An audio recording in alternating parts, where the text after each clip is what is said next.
नमस्कार, प्रणाम।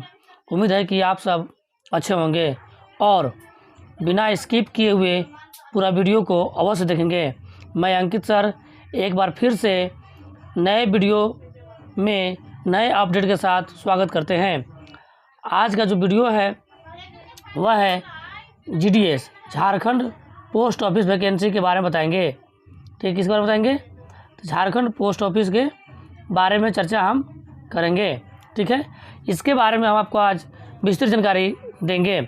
जैसा कि आप देख रहे हैं कि झारखंड पोस्ट ऑफिस वैकेंसी, इसके बाद कैटेगरी, इसके बाद education qualification, age limit, selection process, application fee, इसके बाद इम्पोर्टेंट डॉक्यूमेंट्स क्या क्या होगा, इम्पोर्टेंट डेट, ये सभी जो है आपको हम चर्चा करेंगे।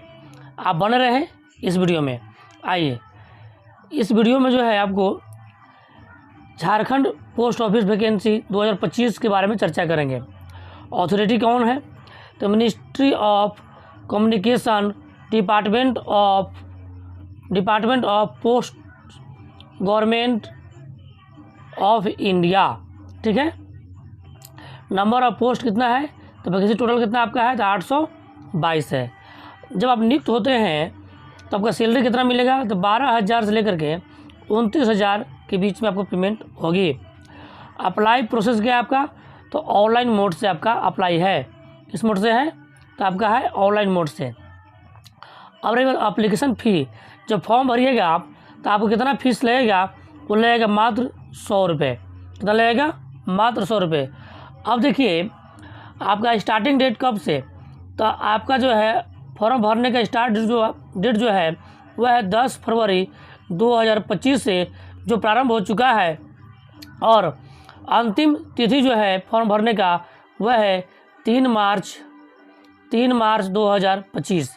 ठीक है, अब आइए आगे आप देखिए कि झारखंड पोस्ट वैकेंसी 2025, इसके बारे में आपको हम विस्तृत जानकारी दे रहे हैं।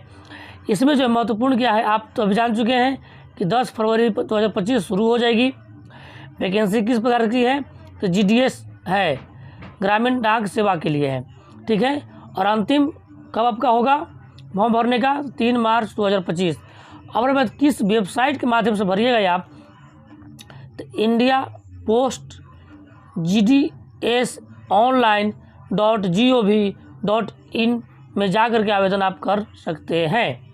ठीक है, अब आगे आइए, आगे देखिए सबसे अब क्या महत्वपूर्ण है कि आपका जो है कितना कैटेगरी में पोस्ट है। ठीक है, कैटेगरी में कितना पोस्ट है। अगर बात किया जाए आपका जनरल के लिए तो 368 पोस्ट हैं। तो अगर वही बात किया जाए OBC के लिए तो 82 पोस्ट हैं। EWS की बात किया जाए तो 61 पोस्ट हैं। और अगर बात किया जाए SC के लिए 87 पोस्ट है।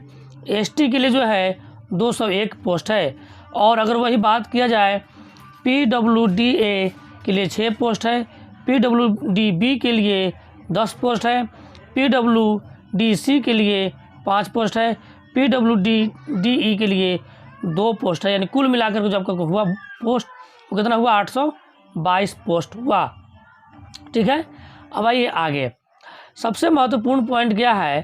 तो आपका एजुकेशन क्वालिफिकेशन क्या है? एजुकेशन क्वालिफिकेशन, उम्मीदवार मान्यता प्राप्त शैक्षणिक संस्थान से न्यूनतम 80% अंकों के साथ 10वीं उत्तीर्ण होना चाहिए। कितना परसेंट? तो 80% आपका अगर है तो फॉर्म को अप्लाई कीजिएगा। अगर नहीं है तो उम्मीद कीजिएगा कि आपका सिलेक्शन भी शायद नहीं हो सकता है, लेकिन अगर आपका इच्छा है तो अप्लाई कर लीजिएगा। लेकिन अगर आप 80% के अगर अंदर लाए हैं अंक, या 80% अंक आपका है ऊपर में, तो आप फॉर्म को अप्लाई करेंगे। उम्मीदवार 10वीं में गणित और अंग्रेजी विषय में उत्तीर्ण होना चाहिए। कोई उम्मीदवार जो होते क्या है कि अंग्रेजी में फेल होते हैं लेकिन परसेंट कितना आता है? 90%। तो ऐसे उम्मीदवार जो है इस फॉर्म को अप्लाई नहीं करेंगे तो ही अच्छा है। ठीक है, क्योंकि साफ साफ लिख दिया गया है गणित और अंग्रेजी में उत्तीर्ण होना चाहिए।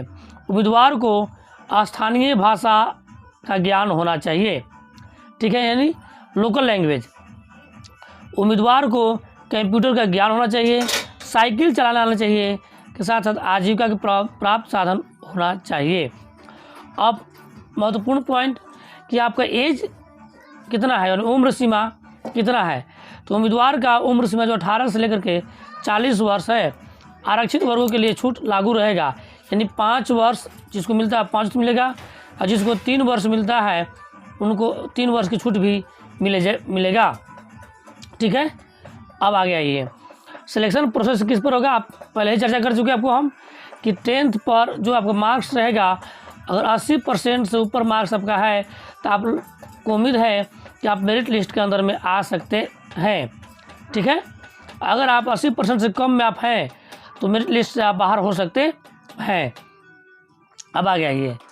अब देखिए इसमें फीस जो है चर्चा तब हम तुरंत किए थे कि 100 रुपये लगेंगे, लेकिन 100 रुपये किन के लगेंगे वो आपको जानना जरूरी है। 100 रुपये जो है वह किन को रुपया कितना लगेगा। अब देखिए जनरल EWS OBC को 100 रुपया लगेगा। अगर वहीं बात किया जाए SC ST PWBD को 0 रुपये लगेंगे, यानी SC ST PWBD का कोई रुपया मतलब कोई फी लगने वाला नहीं है। ठीक है, अब आगे आइए। इम्पोर्टेंट डॉक्यूमेंट्स क्या क्या, महत्वपूर्ण दस्तावेज क्या क्या है ये भी आपको जानना जरूरी है। 10th का मार्कशीट या सर्टिफिकेट आपको देना अनिवार्य है। आधार कार्ड भी अनिवार्य है। कास्ट सर्टिफिकेट अगर आप जाति में किसी में आते बिलोंग करते हैं तो ज़रूरी है, और आवासीय सर्टिफिकेट भी ज़रूरी है। पासपोर्ट साइज़ का फ़ोटो और साथ ही साथ आपका सिग्नेचर भी अपलोड करना ज़रूरी है। ठीक है, अब आगे आइए। अब इम्पोर्टेंट डेट जो आपका है, जो पहले भी चर्चा कर चुके हैं, उसमें कुछ आपको हम और बताएंगे। देखिए ऑनलाइन स्टार्ट जो आपका हो चुका है वह आपका 10 फरवरी 2025 से, लेकिन अगर बात किया जाए ऑनलाइन लास्ट डेट यानी अंतिम डेट कब है आपका 3 मार्च 2025 तक। ठीक है, और अगर आपको मान लीजिए फॉर्म भरने में कुछ थोड़ा बहुत गड़बड़ी अगर होती है, एडिट या करेक्शन का डेट जो स्टार्ट है आपका होगा वो आपका 6 मार्च 2025, और अगर बात किया जाए कि एडिट करेक्शन का लास्ट डेट आपका जो होगा वो होगा 8 मार्च 2025। या GDS जो है आपका फॉर्म जो है भराना शुरू हो चुका है पोस्ट ऑफिस का, जो आपका डेट था 10 फरवरी 2025 से ही। ठीक है, उम्मीद करते हैं कि जानकारी आपको अच्छा लगा हो।